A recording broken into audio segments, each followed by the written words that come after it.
Bismillahirrahmanirrahim. Assalamualaikum warahmatullahi wabarakatuh. Alhamdulillahi rabbil alamin.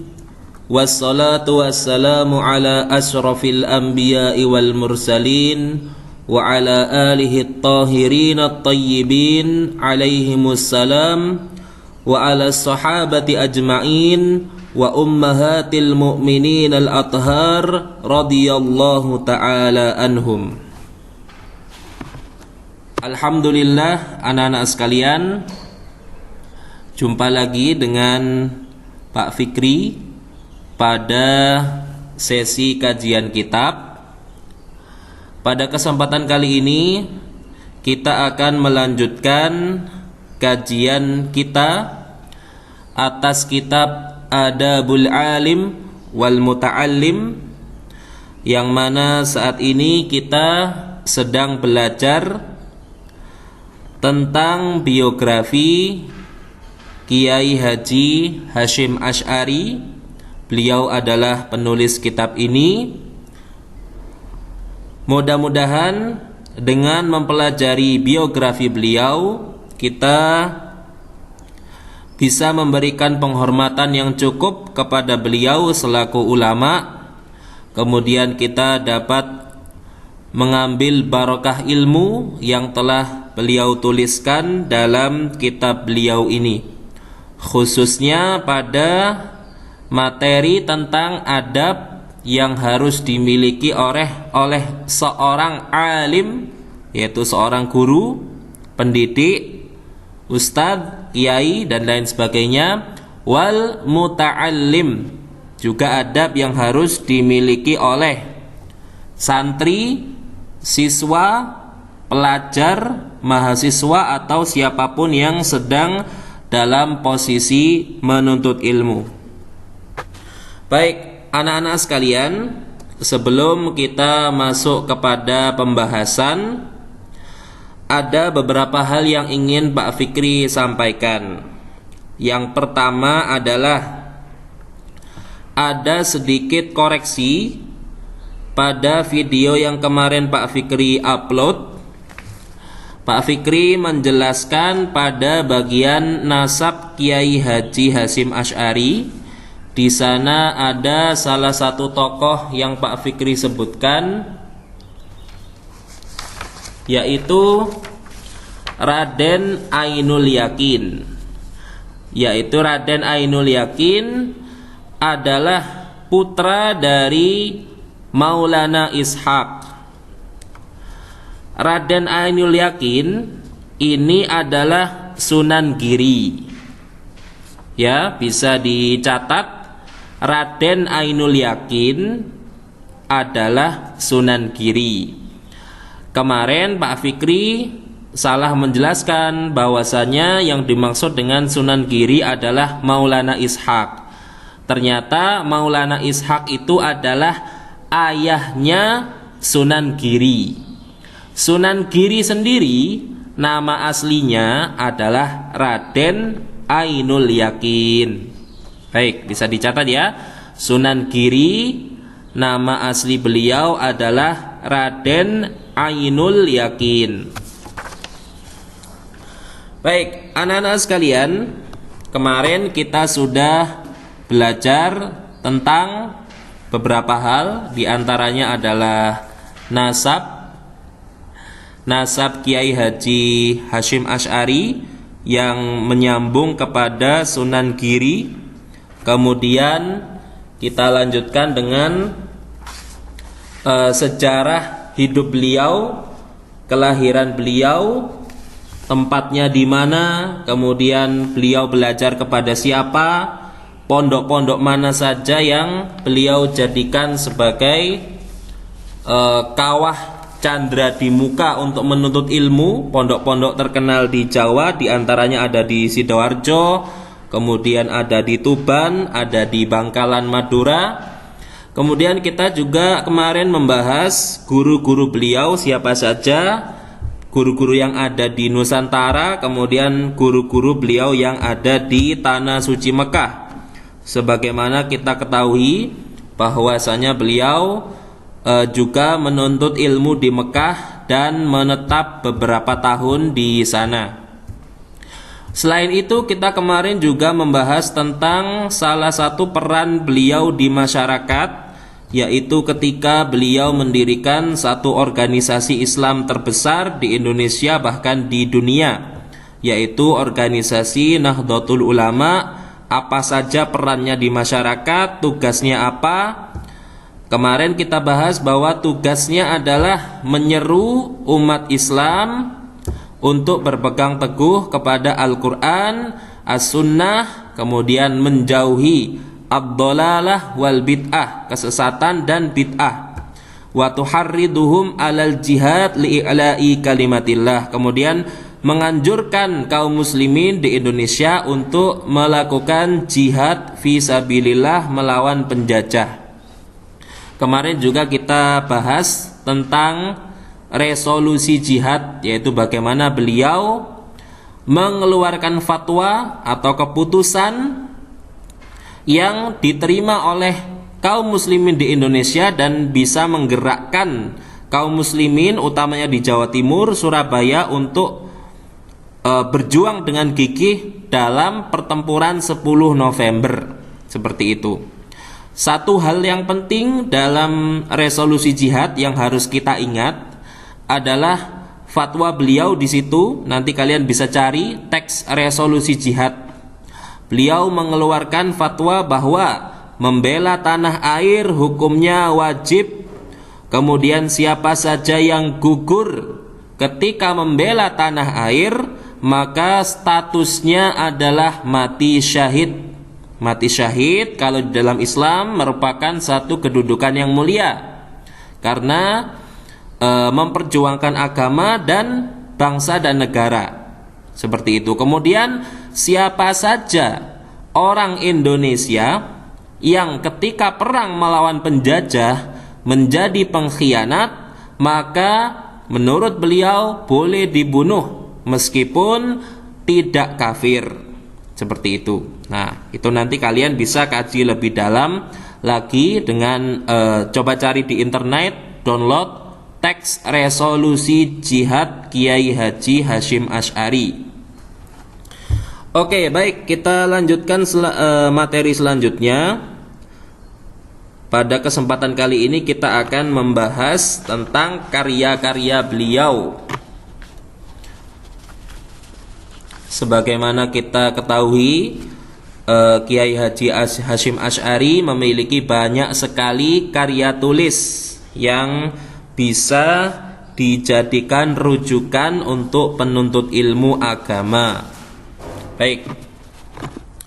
Sebelum Pak Fikri bacakan teks Arabnya, marilah kita mengirimkan bacaan surat Al-Fatihah kepada Kiai Haji Hasyim Asy'ari, kepada guru-guru beliau, kepada masyayikh-masyayikh beliau, yang mana beliau memiliki sanad yang bersambung sampai ke Rasulullah sallallahu alaihi wasallam. Ala hadhihi niyyah Al-Fatihah. A'udzu billahi minasyaitonir rajim. Bismillahirrahmanirrahim. Alhamdulillahirabbil alamin arrahmanir rahim. Maliki yaumiddin. Iyyaka na'budu wa iyyaka nasta'in. Ihdinas siratal mustaqim. Siratal ladzina an'amta 'alaihim ghairil maghdubi 'alaihim waladdallin. Amin. Baik, kita masuk ya. Pak Fikri bacakan teks Arabnya, kemudian langsung Pak Fikri jelaskan. Qala al-musannifu rahimahullahu ta'ala wa nafa'ana bihi wa bi ulumihi fid dharain amin. Fama'had Tebu Ireng Jombang, pondok pesantren Tebu Ireng yang ada di Jombang yang didirikan oleh Kiai Haji Hasyim Asy'ari, wa Jam'iyatu Nahdlatul Ulama'i, dan organisasi Nahdlatul Ulama, huma atharani azimani. Dua hal ini, yaitu pondok pesantren dan organisasi Nahdlatul Ulama, adalah peninggalan yang sangat luar biasa, warisan yang luar biasa dari Kiai Haji Hasyim Asy'ari, min atharihil khairiyah, yang menjadi jejak kebaikan beliau di tengah masyarakat. Ilmuhu wa ta'lifuhu, ilmu yang beliau kuasai dan beberapa karangan yang beliau tulis. La syakka annahu qad jaza minal ulumi au faraha. La syakka, tidak diragukan lagi, annahu, bahwasanya beliau qad jaza minal ulumi au faraha, telah melampaui batas-batas wajar dari keilmuan. Artinya beliau itu sudah di atas rata-rata keilmuannya. Wa nala minal fununi aktsaraha, dan beliau banyak menguasai cabang-cabang ilmu. Hatta sara qudwatan, hatta sehingga sara beliau menjadi qudwatan, contoh, li ulama'i asrihi, bagi tokoh-tokoh ulama yang ada di masa beliau. Jadi di antara para ulama yang hidup di masa itu, beliau ini termasuk tokoh panutan, seperti itu. Wa man ba'dahum ila yaumina hadza, dan bagi siapa saja yang hidup setelah masa beliau sampai kepada zaman kita hari ini. Famin si'ati ilmihi, sebagai cerminan dari betapa luasnya keilmuan dari Kiai Haji Hasyim Asy'ari ini, wa diqqati fahmihi, dan kedalaman pemahamannya, zaharat ta'alif mufidah, muncul, ya, kita dapati karangan atau tulisan-tulisan berupa buku yang sangat bermanfaat. Wa tasonifun adidah, dan ya berjilid-jilid buku yang membahas berbagai macam tema. Minha, di antara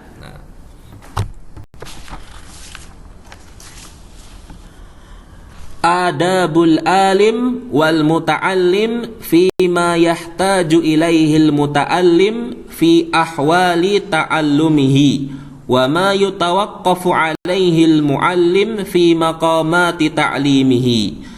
Ya, salah satu kitab yang beliau tulis, ya, kitab yang sedang kita kaji ini judulnya Adabul Alim wal Muta'allim, di mana dalam kitab ini beliau menjelaskan adab-adab apa saja yang harus dipegang oleh seorang penuntut ilmu, kemudian gimana caranya menuntut ilmu, bagaimana caranya mengulang pelajaran dan lain sebagainya.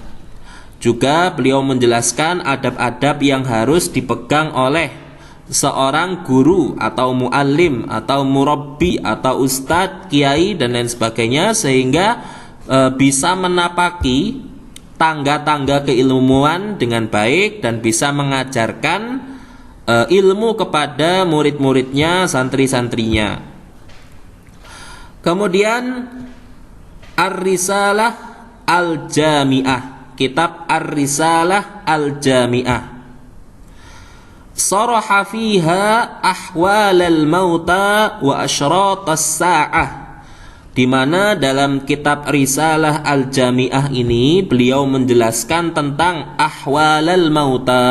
Apa itu ahwalal mauta? Kondisi-kondisi manusia ketika mendekati ajal dan setelah meninggal dunia. Wa asyratas sa'ah, dan juga tanda-tanda datangnya hari kiamat, kemudian peristiwa apa saja yang terjadi pada hari kiamat, dan juga rangkaian peristiwa setelah itu. Ma'a bayani mafhumis sunnati wal bid'ah, dan juga dalam kitab ini beliau menjelaskan makna, definisi, pemahaman terkait dengan apa yang dimaksud dengan as-sunnah wal bid'ah.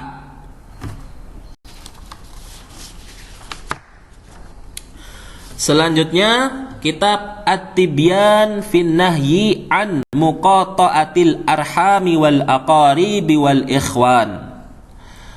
Satu kitab yang berjudul At-Tibyan fin Nahyi an Muqata'atil Arham wal Aqaribi wal Ikhwan. Bayyana fihi ahammiyata sillatir rahim. Di mana dalam kitab ini beliau menjelaskan tentang pentingnya menjaga silaturahim, wa darari qat'iha, dan bahayanya memutus tali silaturahim. Kemudian kitab selanjutnya berjudul Ar-Risalah At-Tauhidiyah. Ar-Risalah At-Tauhidiyah. Wahia risalatun saghiratun. Kitab ini berupa kajian singkat fi bayani aqidati ahli sunnati wal jamaah, di mana dalam satu kajian kitab ini beliau membahas tentang pokok-pokok akidah ahlu sunnah wal jamaah. Baik, sebenarnya banyak sekali kitab yang ditulis oleh beliau, berjilid-jilid, akan tetapi ini ya Pak Fikri sebutkan sebagian saja yang menurut Pak Fikri penting untuk diketahui oleh anak-anak, dan sebagiannya dijadikan kitab untuk pembahasan akidah pada sekolah kita, yaitu Risalah At-Tauhidiyah ini, Risalah Ahlus Sunnah wal Jamaah. Oke? Baik, kita lanjutkan. Wafatuhu. Wafatnya beliau, Kiai Haji Hasyim Asy'ari.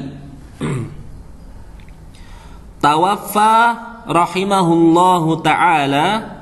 Beliau, Kiai Haji Hasyim Asy'ari rahimahullah, meninggal dunia pada as-sabi'ah min Ramadan, pada tanggal 7 bulan Ramadan, sanata alfin wa thalathumi'atin wa sitta wa sittin.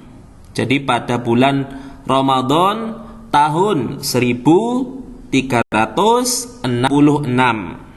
ya, min hijrah, pada tahun hijriyah, ya, tentunya kalau bulan Ramadan ya hijriyah. Anak-anak sekalian, meninggal dunia pada bulan Ramadan itu merupakan satu kelebihan tersendiri, karena bulan Ramadan adalah bulan yang mulia, dan ini maklumnya dijadikan tanda husnul khotimah, meninggal di waktu yang baik, meninggal ketika melakukan hal yang baik. Nah, seperti itu. Fi mangzilihi, beliau meninggal di rumah beliau, di Tebu Ireng Jombang, di Tebu Ireng Jombang.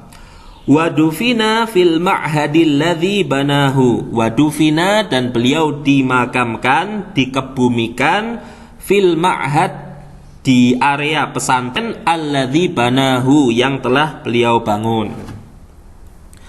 Fajazahullahu 'anil muslimina khairan. Maka semoga Allah Subhanahu wa ta'ala membalas jasa-jasa yang besar dari Kiai Haji Hasyim Asy'ari, di mana jasa-jasa besar beliau sangat bermanfaat bagi kaum muslimin yang ada di Indonesia ini. Dan mudah-mudahan kita semua dapat meneladani adab-adab beliau, mempelajari ilmu-ilmu beliau, dan dikaruniai oleh Allah barokah yang luar biasa.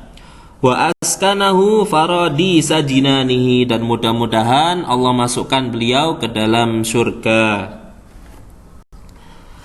Katabahu sibtul muallif.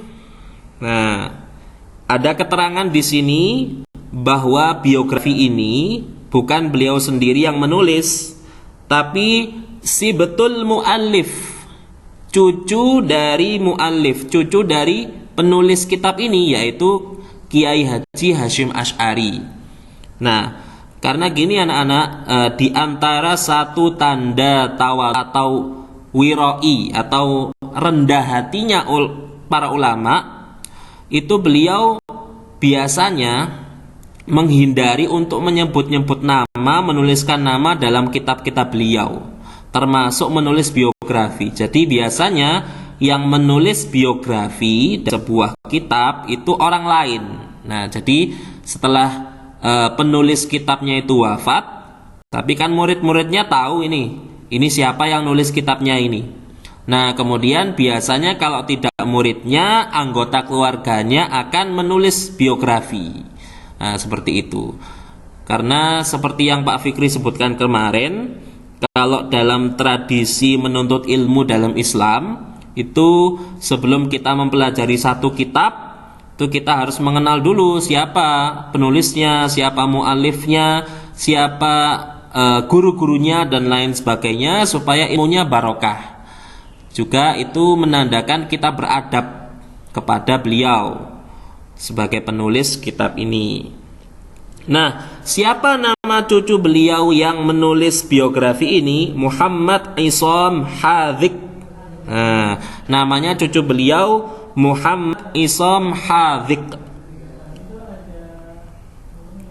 Oke, baik. Fi Safar, pada bulan Safar, sanata alfin wa arba'umi'atin wa khamsata ash.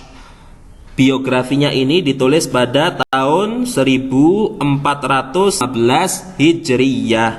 Pak Fikri ulangi. Jadi yang menulis biografi beliau, Kiai Hasyim Asy'ari, adalah cucu beliau bernama Muhammad Isam Hadzik pada bulan Safar tahun 1415 Hijriyah. Baik anak-anak, alhamdulillah kita sudah menyelesaikan materi kita pada hari ini. Demikian yang bisa Pak Fikri sampaikan. Mudah-mudahan Allah Subhanahu wa taala membukakan hati kita semua untuk ilmu yang Allah ibaratkan sebagai cahaya, dan cahaya itu tidak akan masuk ke dalam jiwa-jiwa atau hati-hati ahli maksiat. Kita tutup kajian kitab kita pada hari ini dengan doa kafaratul majlis. Subhanakallahumma wa bihamdika asyhadu la ilaha illa anta astaghfiruka wa atubu ilaik. Wabillahi taufik wal hidayah war ridha wal inayah. Wassalamu alaikum warahmatullahi wabarakatuh.